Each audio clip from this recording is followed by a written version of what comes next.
Hello friends, welcome to SP home delight. ఈరోజు మన SP home డిలైట్లో ఎప్పుడూ చేసుకునే విధంగా చికెన్ కాకుండా కొంచెం హెల్తీగా పాలకూర చికెన్ అండి. దానికోసం శుభ్రంగా ఒక 1/2 kg చికెన్ని కడుక్కొని అందులో కొంచెం పసుపు, 2 స్పూన్స్ కారం, రుచికి సరిపడా సాల్ట్, అలాగే 1 టీ స్పూన్ ధనియా జీలకర్ర పొడి కూడా వేసుకొని బాగా కలుపుకొని ఒక అరగంట పాటు పక్కన పెట్టుకోవాలి. ఇప్పుడు పాలకూరని శుభ్రంగా వాష్ చేసుకుని ఈ విధంగా తరుక్కొని పక్కన ఉంచుకోండి. ఇప్పుడు ఒక ప్యాన్ పెట్టుకొని ఆయిల్ వేసుకొని ఆయిల్ వేడయ్యాక ముందుగా క్లీన్ చేసుకున్న పాలకూరని ఈ విధంగా వేసుకొని కొంచెం ఫ్రై చేసుకోవాలి. ఇలా మధ్య మధ్యలో కలుపుకుంటూ వేయించుకోండి. ఈ విధంగా వేగిన తర్వాత దీన్ని తీసుకుని పక్కన ఉంచుకోండి. ఇప్పుడు మరలా ప్యాన్ పెట్టుకొని ఆయిల్ వేసుకుని ఆయిల్ వేడయ్యాక 2 పచ్చిమిర్చిని సన్నగా కట్ చేసుకుని వేసుకోవాలి. అలాగే 2 ఉల్లిపాయలను కూడా ఈ విధంగా ముక్కలుగా కట్ చేసుకుని వేసుకోండి. ఇప్పుడు వీటిని మూత పెట్టి మగ్గించుకోండి.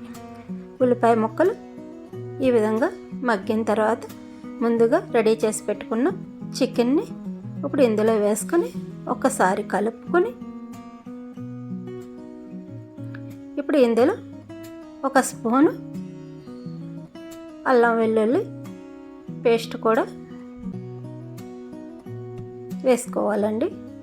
ఈ విధంగా వేసుకొని బాగా కలుపుకొని మూత పెట్టి మగ్గించుకోండి. మీరు ఎవరైనా ఫస్ట్ టైం నా వీడియో కనుక చూస్తున్నట్లయితే నా ఛానల్ సబ్స్క్రైబ్ చేసుకుని ఆల్ అని యాక్టివేట్ చేస్తే నేను ఏ వీడియో అప్లోడ్ చేస్తే మీకు నోటిఫికేషన్ వస్తుంది. చికెన్ కొంచెం మగ్గిన తర్వాత అందులో కొంచెం వాటర్ యాడ్ చేసుకుని మరలా మూత పెట్టి మగ్గించుకోండి. ఇలా ఉడుకుతున్నప్పుడు ఇక్కడ 1/2 స్పూన్ గరం మసాలా పొడి కూడా వేసుకొని బాగా కలుపుకొని చికెన్ బాగా దగ్గర పడే వరకు ఉడికించుకోవాలండి. చికెన్ ఈ విధంగా కొంచెం దగ్గర పడిన తర్వాత ముందుగా వేయించి పెట్టుకున్న పాలకూరను కూడా వేసుకొని బాగా కలుపుకోవాలి. ఈ 2 బాగా మిక్స్ చేసుకున్న తర్వాత మొత్తం కూర అంతా దగ్గర పడే వరకు ఉడికించుకోవాలి.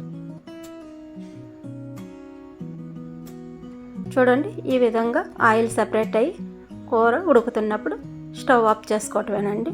అంతేనండి, ఎంతో టేస్టీగా ఉండే పాలకూర చికెన్ రెడీ. సర్వ్ చేసుకోవటమే. మీకు నా వీడియో కనుక నచ్చినట్లయితే లైక్ చేయండి, అలాగే మీ ఫ్యామిలీ మెంబర్స్కి షేర్ చేయండి. Thank you for watching.